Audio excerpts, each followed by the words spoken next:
This episode of Uncorking a Story is brought to you by Mike Carlin's novel Uncorking a Murder. You can purchase Uncorking a Murder in paperback and ebook format wherever books are sold online. Enjoy the show.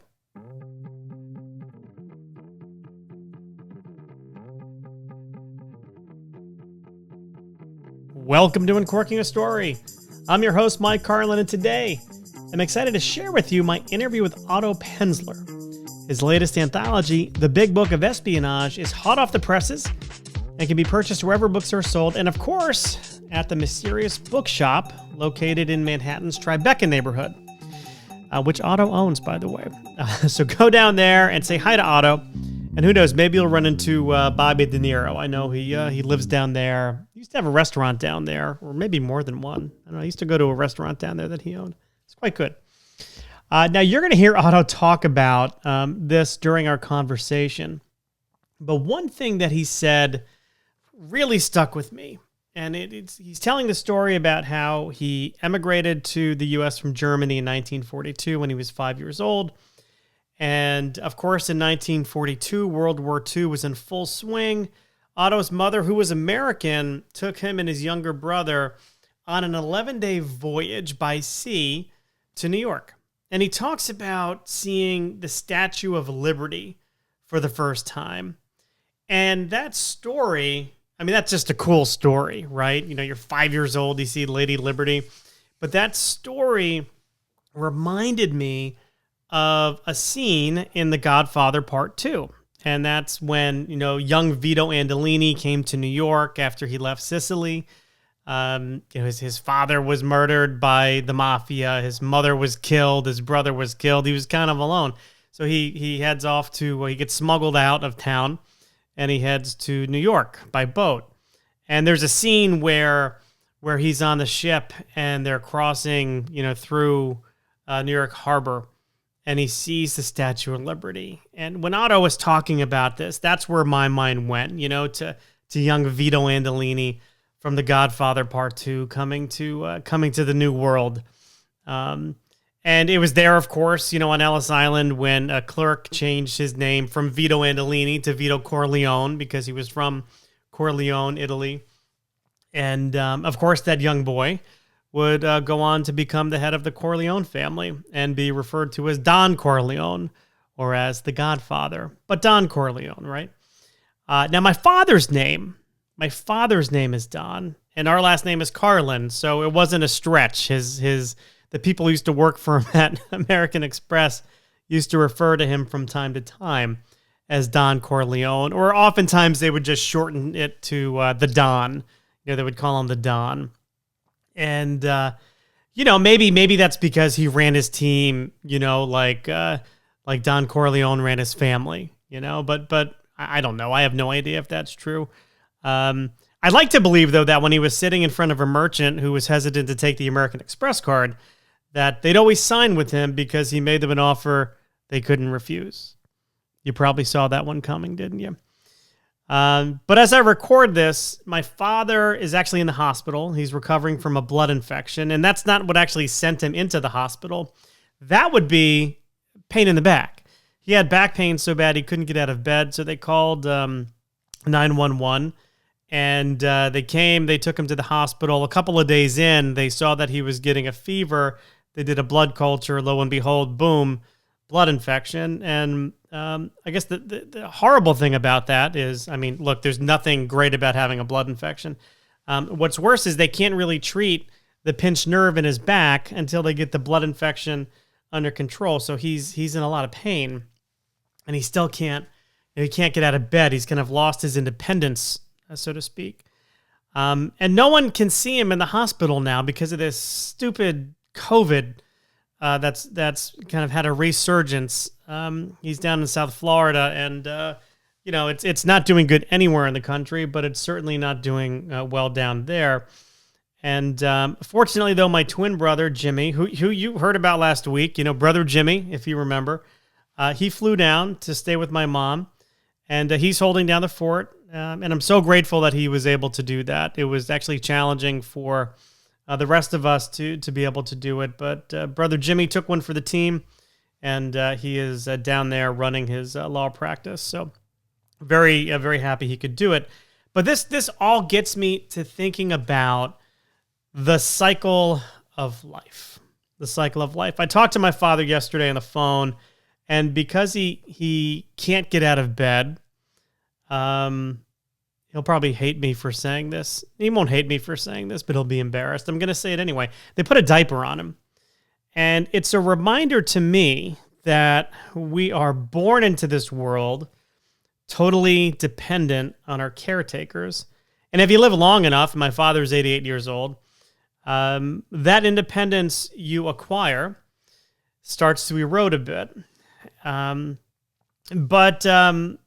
It's really what you do between those 2 points that matters. It's what you do between those 2 points that matters. And this is not a eulogy, right? I have no doubt that my dad will recover from this event. However, I also know that, God, worst case scenario, if he had to look back on his 88 years, he can absolutely do so without a doubt and say that he had a great life. He's been married to my mom for almost 64 years. How she put up with him that long, I have no idea. She would always joke, though, that because he traveled so much when he was working for American Express, that you could likely shave half of those years off because he wasn't really around. That's not to say he was an absentee father. He wasn't. I'm just trying to make a point here. But in addition to being married to my mom, he's got 4 kids. None of us have ever been to prison. Now, that could be a low bar for success. But, the higher bar is that, all of us, maintain great relationships with him. He's got 9 grandchildren who can't wait to go back to Florida when things are safe to visit him, or Flodu, as my kids used to say when they were younger. I've got 3 18-year-olds now, but they used to call Florida Flodu.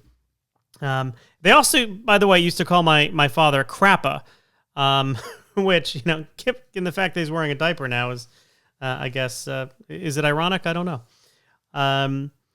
But 9 grandchildren, he served his country in the Coast Guard. He was so proud to do that. He treasured, I mentioned before that he worked for American Express. He treasured the 43 years that he spent with American Express. And, look, he led a great life. He's got a few faults. It's fair to say that the Don wasn't born with an abundance of patience. I don't think anybody would accuse him of having an abundance of patience. He also doesn't like dogs, but he is quick to point out that dogs like him. And that's the important thing. I think secretly the man does love dogs, because if a dog senses you don't like it, it's not going to like you. The dogs love my dad. He just puts on this exterior about not liking dogs. I don't believe it. I don't buy it for a minute. My dogs like him. But just to bring this all full circle, right? When I was growing up, and when Jimmy and I were growing up, remember we're twins, my father took us to every James Bond movie that ever came out. He loved him some Jimmy Bond. And James Bond is, of course, the creation of Ian Fleming. And lo and behold, a story by Ian Fleming is featured in Otto Penzler's Big Book of Espionage. See how I did that? So state secrets, double agents, leaks. Otto Penzler brings you all this and more with his latest title in the Big Book series. No need to wait for the government to release redacted information. Otto is ready to declassify confidential matters in the Big Book of Espionage.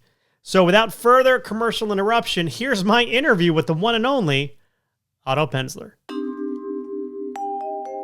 Well, I was born in Hamburg, Germany in 1942, which was the middle of the war. And Hamburg was the biggest seaport in Germany. And so it was bombed every night. My mother was American. She was born and raised in America. Her mother was American as well. And so I knew a lot about America already. But just in general, my mom loved this country, and I learned to love it too from her and then from my experiences. So when you came over, am I right in believing you came into the Bronx in New York? Sure, came into Manhattan, where the boat got into Ellis Island, where the boat docked. We went through the usual immigration things. A weird story is that it was a freighter that had been transported, that had been changed to a passenger ship. And so it wasn't really a comfortable ride. It took 11 days to cross the ocean, and I was seasick every minute of it. So I woke up early, and we were due to arrive in New York at about noon or 10 o'clock in the morning to noon. And it was the middle of the night, and I was seasick, and I was looking out the window, and I saw the Statue of Liberty through the fog. And I woke up my mother, and it was like 4 a.m, totally dark. And I woke her up, and I said, "We're here." She said, "No, it's too early. Go back to bed. You're dreaming." I said, No. I see the Statue of Liberty." And she said, No, please, just go back to bed. And I wouldn't do it. And through the fog, there was the torch lighted. And I saw it, and I convinced her finally, and she burst into tears. Wow. And seeing her crying, I was not quite 5. So then I started crying out of tears of joy. And then my little brother, who was 2.5, woke up and saw his mother and his big brother crying, and he started crying. He had no idea why. The chain reaction. Yeah. And then from there, we went up to my grandmother's apartment in the Bronx, which is where we first lived for a short time. Okay. So your mother was from New York then? Yes. Okay. The Bronx, in fact. From the Bronx. And what was her ethnicity? What was her background? She was German back in the day, but if you asked her like identify yourself, she would have said she was American, even while she was in England. Yeah. Wow. And what did you notice in terms of, and I know you were only 5 at the time, but in terms of the biggest differences that you experienced being in New York and the Bronx, versus your home company? Obviously there's no bombing going on, but what did you come to notice as big cultural differences? I'm curious. There was food. There was food in America. There was food in New York. Which was a big change. We were so starving in Germany during the war years, particularly. My grandmother eventually, after the war ended, was able to send care packages, and so we would get some food. But for quite a while, there was no food. Yeah. If the farms were producing anything at all, it went to the military. It went to the soldiers and sailors and so on, German soldiers. There was nothing for the general population. At one point, my mom tried boiling tree bark to see if there was some nutrients in a soup that she could get from that, which didn't work. There wasn't a lot of food in America. There was still rationing, and so it was a struggle for a while. But having some food was a lot better than having no food. That was the most important thing I noticed. Plus, the lack of bombing was kind of comforting. They put that in the plus column, right? No, yeah, definitely. No bombing. And so, how long did you wind up staying in the Bronx for?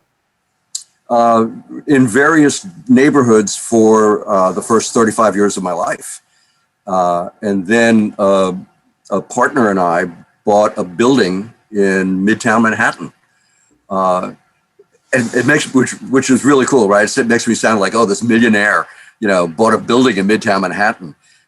It was in the 70s. It was in the summer of 1978 when New York was broke and people were overtaxed dreadfully. People were fleeing the city, and this man had a brownstone house. It was kind of behind Carnegie Hall on 56th Street in Manhattan, and he was so eager to get out.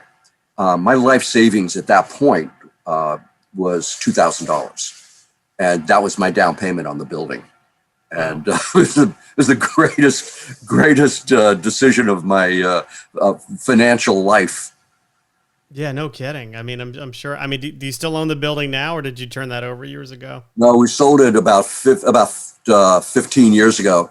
My partner had turned 65. And was retiring, and he wanted to cash in, and so we had to sell the building, and I couldn't afford his half, so we moved.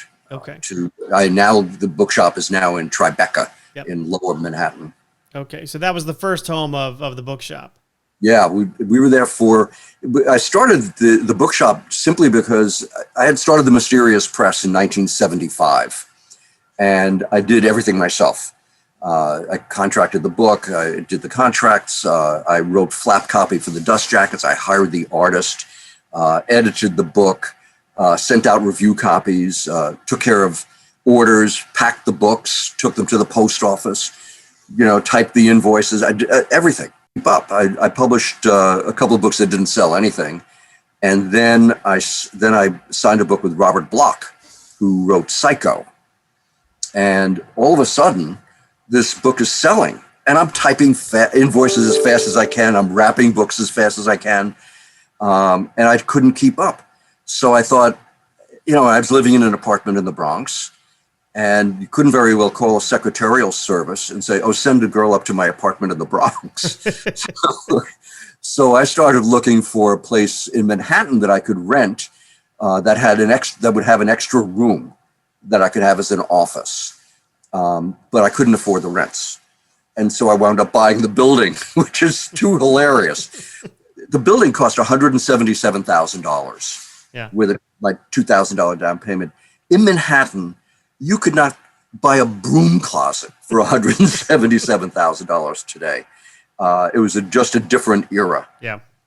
But once I had the building, I thought, look, I have all this space. Why don't I open a bookshop? That would be fun. I didn't know anything about running a bookshop, but I hadn't known anything about running a publishing company either. I was a sports writer. So when I started this publishing company, I knew nothing. And I made every mistake it was possible for anybody to make. And I kept making them for a long time. I still make some, but at least they're different mistakes now. Well, I mean, it sounds like a true entrepreneurial story, but I do want to back up for a minute because, when you were, when you were a kid kind of growing up in New York, did you know you wanted to own a building? Did you know that you wanted to be in the publishing industry, or what did you want to be? Well, when I was a very little kid, I wanted to be a scientist because my father had been a scientist. So I thought I'm going to be a physicist because it sounded so cool to be. I didn't know what a physicist did at the age of 7, but it sounded cool. So I did that for quite a while. I had that dream for quite a while. I went to a high school in Manhattan that's fairly famous for teaching science, called the Bronx High School of Science. Mm-hmm. Which you have to take special tests to get in and so on. But I didn't really like it. And so I decided that I was going to be one of two things. My career path, by the time I was a teenager, was going to be one of two things. I was either going to be playing center field for the New York Yankees, or I was going to be writing great American novels. It was going to be one or the other. And both of those are very hard to do. Yes, I did discover that. Yet another mistake that I made, a life filled with mistakes. So the summer, I graduated from high school fairly early because I skipped some time. So the summer between my 16th year when I graduated and 17th when I went off to the University of Michigan, I wrote my first novel. And when I got to Michigan, my fraternity brother was Edmund White, who has become very, very famous as a New York Times bestseller as a gay writer. He wrote about his experiences as a gay man long before it was common to do so. Nobody in Michigan knew that he was gay because in those days everybody was in the closet. This is 1959 that I'm talking about. So every gay person in America was in the closet. Liberace was in the closet, Which is hard to believe, right? Yeah. But Edmund and I became very good friends at the fraternity in Michigan, and he confessed that he had written a novel as well, and we decided that we would each read the other's novel and comment on it. And so I read his, and it was my turn first to talk to him. And I very carefully said, this is very long. There's really not much going on here. This is kind of boring. This character's good. So I spent like half an hour criticizing and analyzing his book. And then it became his turn to talk to mine. And he very succinctly said, Otto, this is a piece of shit. You may have to edit that out for your audience. Not at all, but was that a fair assessment in your mind? Oh, yeah. It wasn't at the time. It broke my heart. Yeah. But he was really a smart guy. He was majoring in Chinese. He was that kind of an intellect. And so I put it away. And then the next summer, I reread it. I didn't want to look at it again. It was toxic, But the following year, I read it, and I thought, boy, this is a piece of junk, And I tossed it. It was gone. I will say this: it does take a lot of courage to hand something over like that, though, to give to someone else to read. So, I mean, there's a lot of courage that goes on with that because you're exposing yourself. Yeah, it was courage. It was also arrogance. I thought, I know how to write. This is going to be pretty good. I can't wait to hear the compliments come in. I can't wait to have him tell me what a masterpiece I've just written at the age of 16. So, yes, it was courageous. I was nervous, of course, but so was he. He was also young. I was a freshman. He was a sophomore, so he was still a young guy. So, yeah, we both had courage. We both had arrogance. Turns out he was a pretty good writer. Yeah, yeah, sure. What did you learn about yourself just in that one experience? That I will never write fiction again. That my talents lie elsewhere, and so that was the end of one career. And I tried playing baseball, and the guys in the Midwest. I was really good in New York, but in the Midwest, the catcher on the Michigan team was Bill Freehand, who wound up being a 9-time All-Star for the Detroit Tigers. And he was the catcher. He was also the tight end on the football team. He was 6'3", 220 pounds, and he ran faster than I did. And I'm 5'8", and in those days weighed 150 pounds. Yeah. I'm still 5'8", but I don't weigh 150 pounds anymore. So baseball is off. Writing fiction, you decided, hey, probably not for me. So I became a sports writer. Okay, well, tell me about that. Well, I went for a job I minored in journalism. Michigan didn't offer a major in journalism, so I majored in English literature and minored in journalism, and came to New York and applied for a job at the Daily News, which had the best sports section in the city in those days. And they said, no, we don't have any jobs, but we'll keep your name on file and we'll be in touch with you if a job opens. So I did get a job at Women's Wear Daily, where it was journalism, paid $100 a week. This is 1963, which wasn't very much money, but it was $100 a week. It wasn't terrible. And a few weeks later.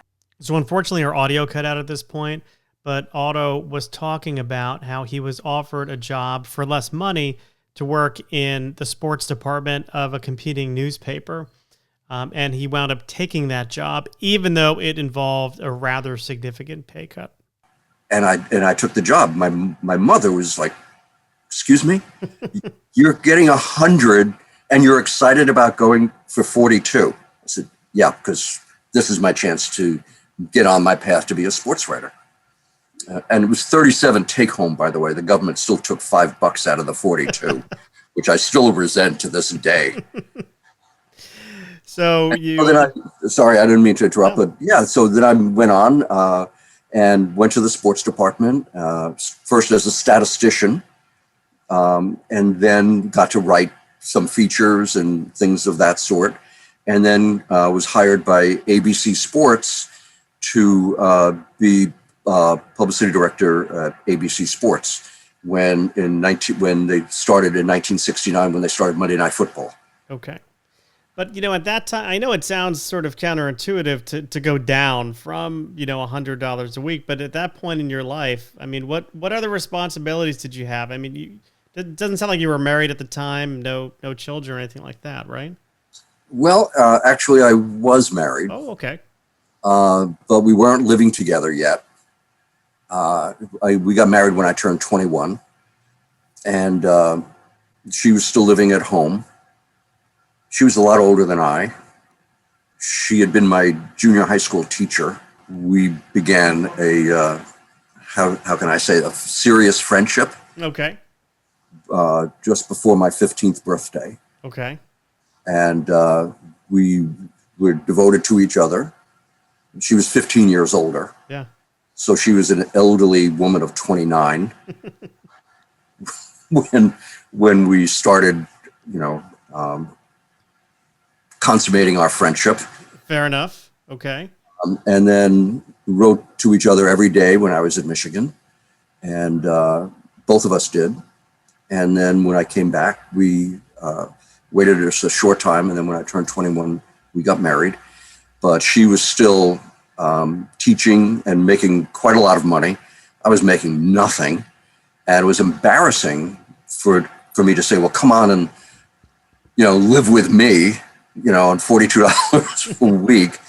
And so it was soon after I got the job at ABC, where I started making serious money. I mean, serious in those days, or serious by my standards, which were pretty low. I mean, it was, yeah, and tell me if this is too personal, but did you have to hide that marriage from your family? Yeah. Okay. Yeah. All right. First, we had the affair. Obviously, I mean, she would have gone to jail. Yeah.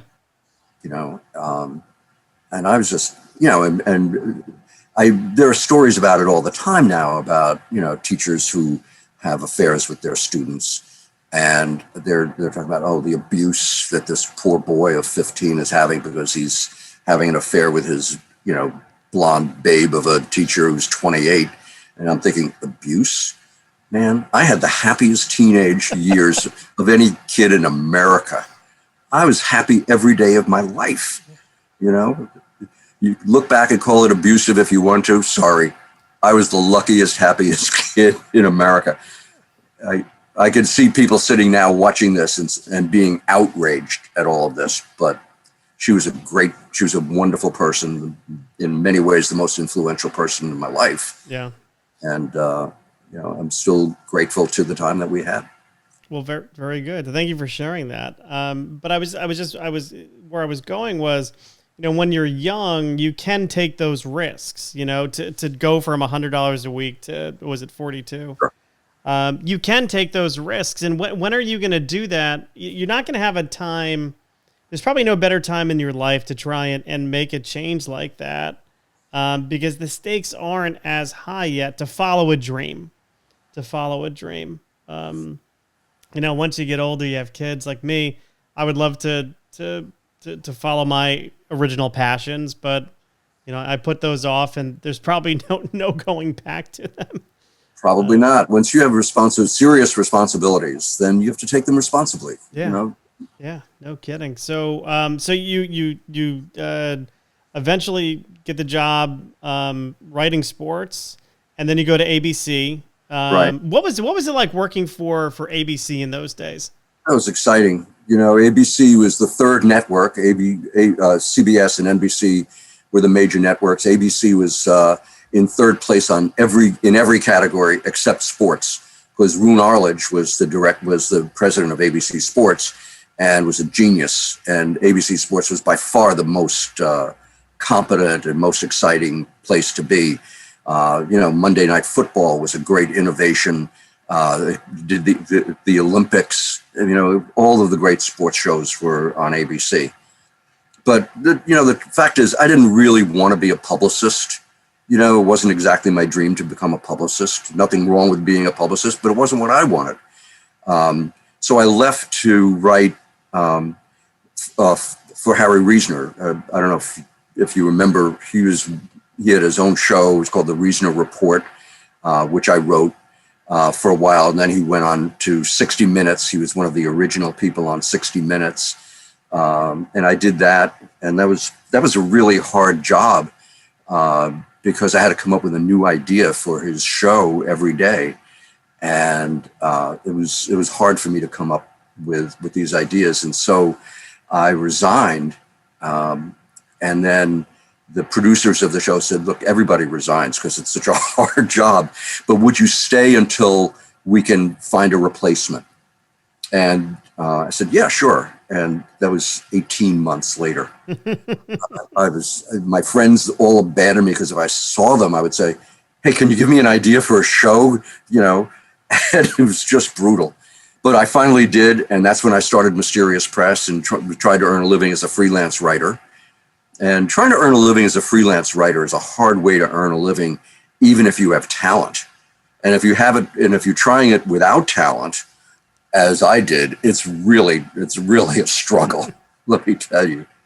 But so tell me a little bit more about Mysterious Press, and why, what is it about, this genre that captivates you so much? Because I mean, you've worked with a who's who of people in crime and mystery, but take me to the early days of that, and we'll work our way through it. I never read mysteries as a kid. Everybody thinks I started early, but I really didn't. I was reading science fiction. I was reading a lot of nonfiction, American history and about animals and things like that, which I really liked. And then as an English major, what you read as an English major, you read T.S. Eliot and James Joyce and Russian novelists and Ezra Pound. And you just hurt your head every time you start reading something. So when I came back to New York, I wanted to read, because I always read from the time I was very, very young, but I didn't want to keep hurting my head. So I thought, let me read mysteries. Everybody reads mysteries, it seems. I started with Sherlock Holmes. There's a big surprise. How original of you, Otto. And then I read Agatha Christie and Ellery Queen and John Dixon Carr, and loved the puzzles. I really enjoyed trying to figure it out. I never could. I was just pathetic at it. I still am. I'm always fooled. It's always the least likely person, but I think, that person's so unlikely that could never be that person, but it's always that person. I always believe it's the most likely suspect because all arrows point to that person. And I think, that's obviously him or her. And it never is.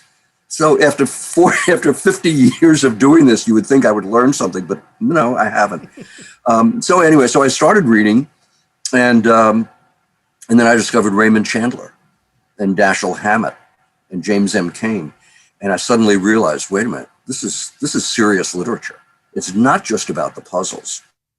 Depth of psychological examination that Dashiell Hammett uses is every bit the equal of Fitzgerald and Hemingway and Theodore Dreiser and the popular writers of the time when they were working. And so I became quite a devotee of mystery and crime fiction. And I started collecting first editions. I liked the idea of collecting first editions of books. And I found that mystery fiction was non-competitive. There were very few people collecting that. I wound up having a library of 60,000 first editions. It was the greatest collection in the world. But as a result of the collecting and the reading, I wound up writing a book, co-authoring a book called the Encyclopedia of Mystery and Detection, for which I won an Edgar. We won Edgars. And as a result, when you write an encyclopedia, you're suddenly the world's foremost expert. Right. And I might have been, because I'd read a lot of mystery fiction in those days, and I became fairly active in writing about mysteries and examining books and criticizing mysteries and so on. So that really was the foundation. And I became friends with Joan Kahn, the greatest mystery editor who ever lived, in my opinion, who was working at Harper. And she had her own imprint. It was a Joan Kahn novel of suspense. And she discovered people like Dick Francis and Tony Hillerman and Michael Gilbert and a lot of other great writers. And we became friends, and I was lamenting the fact that people wrote about and talked about mysteries as if it were just pure genre fiction, without appreciating the depth of a great deal of it. And so I said, publishers, they're publishing these 2-color dust jackets, and they're not using cloth bindings, they're using pressed paper, whereas they're books of poetry and belles lettres and so on. are getting this very classy treatment. And she said, so why don't you start your own publishing company? I said, I don't know anything about publishing. She said, oh, how hard could it be? I think is, something like that. And I said, yeah, how hard could it be? I'm smart. I can figure this out. And so that's really kind of how it started. Wow. So, I mean, just having worked so much in that area, is there anything that surprises you anymore? I mean, how could somebody possibly get your attention now with a mystery? Well, you write Gone Girl. Mm. I read that book, and I'm telling you, halfway through or a third of the way through, whenever it was, the surprise took me. I was shocked. Yeah. I mean, literally shocked.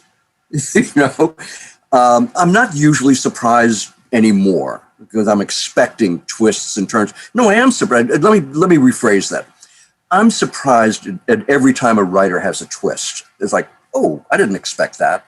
But it's not shocking. I'm expecting twists because if there aren't any twists, you don't really have an interesting book. Right. In the mystery genre. There has to be the unexpected. There has to be the surprise.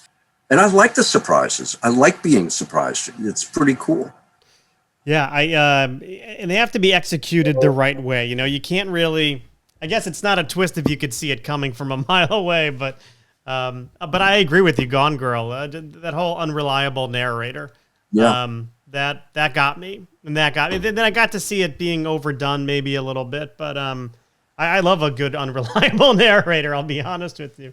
Well, it's because of Gone Girl and other good books with unreliable narrators. I actually started another publishing company called Scarlet, which is devoted to domestic suspense, psychological suspense, largely with unreliable narrators. Because it's a rich field for people who know how to write well. Yeah.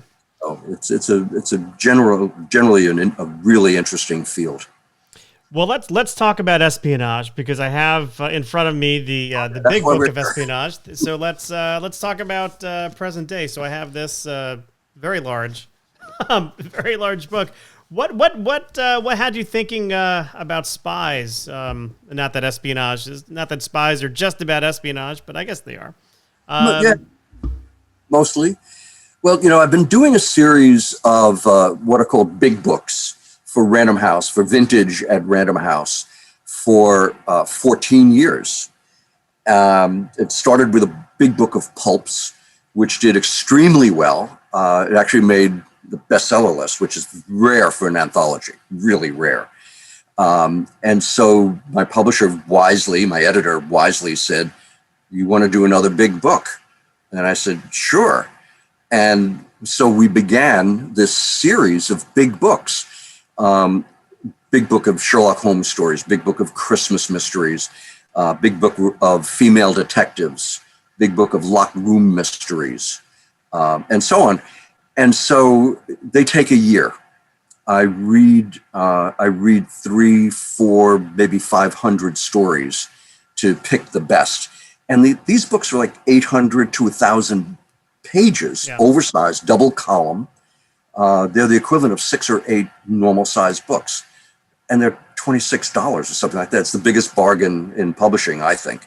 So anyway, I spend a year. I get a contract. I'm due to deliver my book in October. So I deliver my book, and I have lunch with my editor. And he says, "So do you have another idea? What's the next idea?" So I give him my next idea, and he says, "Great, we'll get you a contract," which he does. And I start reading. I go home that weekend, and I start making lists of authors that I want to read and who I know are appropriate. Having done all of this in the mystery field now as a reader and as a collector, as a bookseller, as a publisher, etc., for so many years, I know this stuff pretty well. So I kind of know who I'm going to be looking at. And then I do some research and I add, oh, that's an interesting, I didn't know that person wrote a story in this genre, in this subgenre. And so I make my reading list and I start reading. And a couple of years ago, I delivered my book, Big Book of Real Murders, REEL, which was a big collection of stories that inspired movies, mystery movies, suspense movies. I delivered that, and he said, well, what's the next book? I said, espionage. Great, let's do that. And I'm a big fan. I've read a lot of espionage fiction in my life. I really like it. And some great writers have worked in that field. And so I had a lot of fun reading books for the Big Book of Espionage. Yeah, I can imagine. I mean, just I got hooked on that genre years ago. I was on vacation in Cape Cod, and I picked up a book by Daniel Silva called The Unlikely Spy. Sure. And I got hooked. I got hooked, and then he went off and kind of had a different series, but then I started reading a lot of Ken Follett, and he became like a drug. I like gobbled up everything I could by him. It's just I don't know what it is about espionage that captures me so much. Maybe I wanted to be James Bond as a kid. I'm not sure. We all do. Who doesn't want to be James Bond? R.I.P. Sean Connery. Oh, really? But what about film adaptations of written work? What's your take on that? I mean, I'm sure you've read a lot of Ian Fleming, but what do you think about the movies? Well, there have been many more movies than Ian Fleming wrote James Bond novels. Yeah. But in fact, John Gardner followed Ian Fleming and wrote more books about James Bond than Fleming did. Fleming wrote 12. John Gardner did 14. Then Raymond Benson did about 6, I think, at least 4. And then other writers have picked it up and there are a lot of James Bond books, and a lot of James Bond movies. The James Bond movies are wonderful. They don't have a whole lot to do with espionage anymore. Yeah.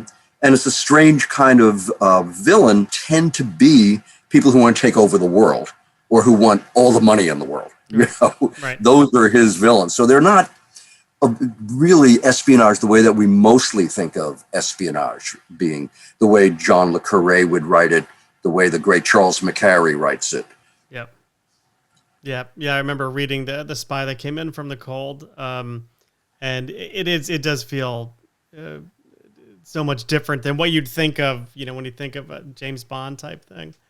Oh, it is different, and it's a very important book, because it was the first time that a writer from either England or America wrote about the spy system, the MI5, MI6, or CIA, which was just as dark as the enemy, just as amoral as the enemy.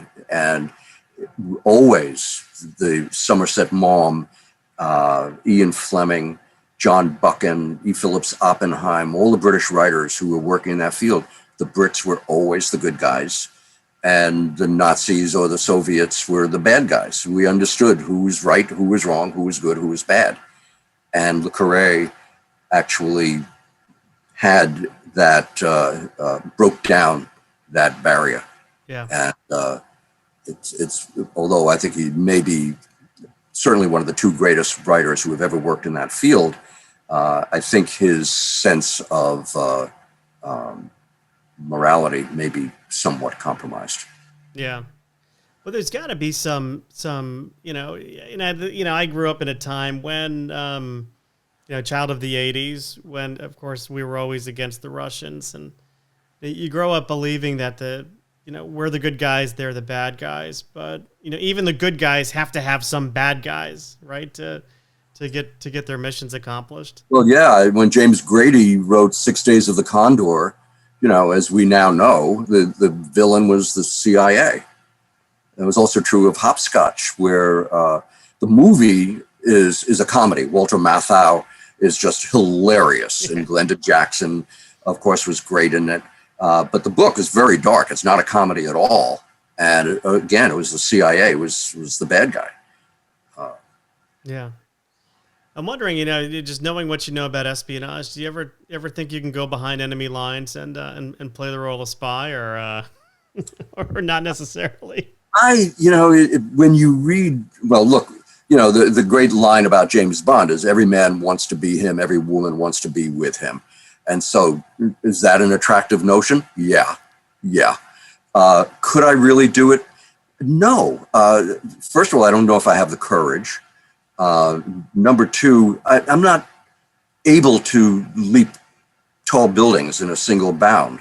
The way Bond is, with all the things that he could do. I could never do those things. And also, I'm taken in by everybody. I believe everybody. I'm a laughing stock among my friends and colleagues. It's like, you believe that guy? I said, yeah. Why would he lie? I said, everybody lies out of it. I said, no, I believe everybody. I never believed that people lie to me, and they do all the time. So I would believe everybody. So the worst thing a spy can do is believe people. And I'm no good at duplicity. I'm not smart enough to remember lies. So I have to tell the truth. Right. Right. Yeah. It's a lot to keep you. I gotta imagine the psychological toll of being a spy has got to be pretty heavy. Yeah, it is. And actually some of the stories in the Big Book of Espionage cover that. It addresses that issue of how nervous it makes somebody, how self-analyzing they become. Like, what kind of a person am I if I can do this? Here's somebody who trusts me, and I'm betraying that trust because I'm a spy or a counter spy. Right. I mean, there's that element of doing what you have to do, to play your role and do your job. But there's also the ability to do that well has got to be scary, to people. It's like, what kind of monster lurks inside me? Yeah. And most of the spies in the book are male, mostly, but there have been a lot of female spies through the years, and some of the stories involve female spies. So, but imagine the person married to that spy. Like, if you can lie to all those people and make everybody believe you, how do I know you're telling the truth to me all the time? Right. So wouldn't that person that you're sleeping with have real concerns about, who are you? Yeah. Can I trust you? Yeah. It's interesting. I've been reading a lot about the illegals program, from, the Soviet Union, where they were hiding people in America, kind of covering. And that actually fascinates me. I was a big fan of the show The Americans. I don't know if you ever watched that, but it stars Matthew Rice, who just started a new Perry Mason series, and my wife accuses me of having a man crush on him, but this idea of like a husband and wife kind of going in together as spies is also quite fascinating, and kind of duping everybody around them. It is. One of the stories in the Big Book of Espionage is told from the point of view of a couple, and you're in their mind, so you're seeing that they're concerned about their neighbors across the way, who they aren't trusting, and they're not sure about these people. And it's only at the very end, I'm not going to give the name of the story because I don't want to blow it. Yeah. It's only at the very end of the story when you realize, these are Soviet spies that we have been rooting for and concerned about the people across the street who are actually spying on them. Yeah. So it's a brilliant surprise when you're reading this, like, oh, look at this. We were rooting for the bad guys, not knowing that we were. Wonderful, wonderful story. I love that, though. I love it when, you find yourself rooting for people who you shouldn't be rooting for. I found myself, I don't want to say rooting for the British, but, oh God, what was the book I just read about the spies during the Revolutionary War? Oh gosh, it's one of these brain. They made a TV show about it recently. This will happen more as you age. Trust me when I tell you this. You know, I'm only 46, but I have the mind of a 95-year-old. But I found myself like sympathizing a little bit with the British, you know, and we all, you know, grew up believing, hey, you know, we have to be on the side of the Patriots. The great humorous writer Donald Westlake made a career out of writing caper books from the point of view of the burglars, the thieves, the crooks. You know, John Dortmunder, who was the central figure in The Hot Rock, which was a movie, a very successful movie with Robert Redford and others. And this is a very brilliant thief who plots the perfect crimes, and things go wrong through no fault of his, and as every book. So we're always rooting for Dortmunder to have success doing this. He's not violent at all. He would never hurt anybody. But every book, it just becomes funnier and funnier, all the things that go wrong. But we find ourselves rooting for a criminal. Yeah. I mean, like I remember in Mad Men, you know, I spent a lot of time reading books. I also spent a fair amount of time watching TV, but you like Don Draper, even though he's like a despicable human being. You know, he doesn't have many redeemable characteristics, yet you root for the anti-hero. And that's something I could certainly appreciate. I mean, this book is coming out at a great time. So it was just launched on the 17th of November. Correct. I imagine it would make a fantastic holiday gift for anybody who is into espionage. Yes, it does. Thanks for the commercial. Well, you know, part of this is learning about you, and the other part is giving you a chance to sell some copies of this. Not that you're going to have a hard time with it, I'm sure. It's harder than you think. It's always harder than you think. You know, some of these books have been very successful, and then you look at this; they seem very successful anyway. And then you look at the sales figures, and it's like, oh man, that's all we sold. I thought it was selling. I thought it was successful. And then I feel bad as the author. And then when they don't sell, I feel guilty that I've, you know, taken money under false pretenses. So I like to see them sell. Well, you know, it's funny. I have a twin brother named Jim, and he has just finished a book. It's his first. I've done about 8, and I tell him. He's like, oh God, it's so hard to write. This is so hard, and it's a memoir because he's talking about some experiences he's had. But I tell him, Jim, the hard part is not the writing, right? You know, the writing should actually be the easy part for you. The harder part is going to be when you have to sell the damn thing, because you know whoever winds up publishing it, you're going to find is not going to, you know, do all the work for you in that regard. You know, you're going to have to sell this thing, you know, not like a door-to-door salesman, but you know, it's become more of a challenge to actually, you know, promote, you know, these books when there's 7 million Kindle books, you know, coming out every week. You know, you have to figure out a way to cut through the clutter, and the publishing companies don't always, you know, do that for you, especially for, you know, young authors, meaning new authors. You know, I wouldn't call us young by any stretch of the imagination, but it's all true. But I do disagree with you. I think the hardest part is writing. Yeah. I would rather, you know, I wanted to be a writer. I spend a huge portion of my life writing, and it's the hardest work. I'd rather do yard work. You know, at one point I was writing a weekly 1,000-word column for a New York newspaper, The Sun. And the column was due every Monday. And so I was up in the country at my weekend house. And my wife would say, could you help me in the garden? And I said, sure, anything to get me away from having to sit down and actually write.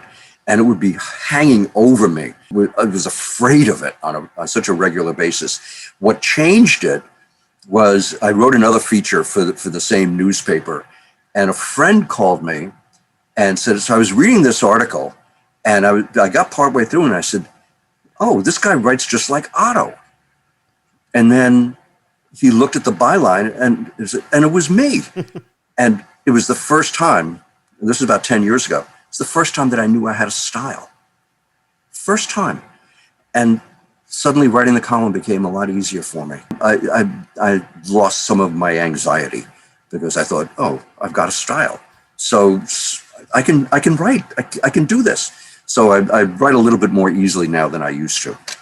Yep. Well, very good. So we're just about out of time, Otto.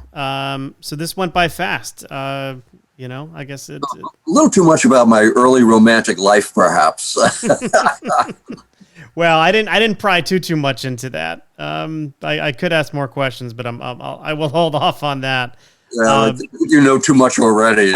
And obviously no filter between my brain and my mouth.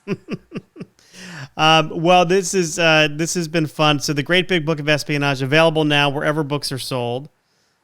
Especially at the Mysterious Bookshop. So where can people, what is the exact address in Tribeca of the Mysterious Bookshop? It's at 58 Warren Street, but you're not in New York and most of your listeners aren't. So mysterioussbookshop.com is your neighborhood bookshop for mysteries. Well, perfect. Well, I'm only in Stamford, Connecticut, so I'm not too far from New York. A train ride, although I have not been in quite some time, given this crazy pandemic we're experiencing. So well, you're not alone there. Yeah. So hopefully when things are a little bit back to normal, next spring perhaps I will make a trip down to the physical location. Come on down and say hello. It'd be great. All right. Very good. Thank you very much, Otto. My pleasure. Thanks for having me on your show, Mike. Well, there you have it. My interview with Otto Penzler. Be sure to buy that Big Book of Espionage wherever books are sold. Of course, you could always go to his own bookstore, the Mysterious Bookshop, located in Manhattan's Tribeca neighborhood.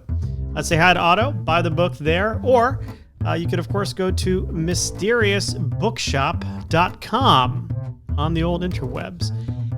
And of course, if you want to learn more about me or check out my books, you can go to mikecarlin.com. That's CARLON.com, where you can buy any of the lovely books that I have written.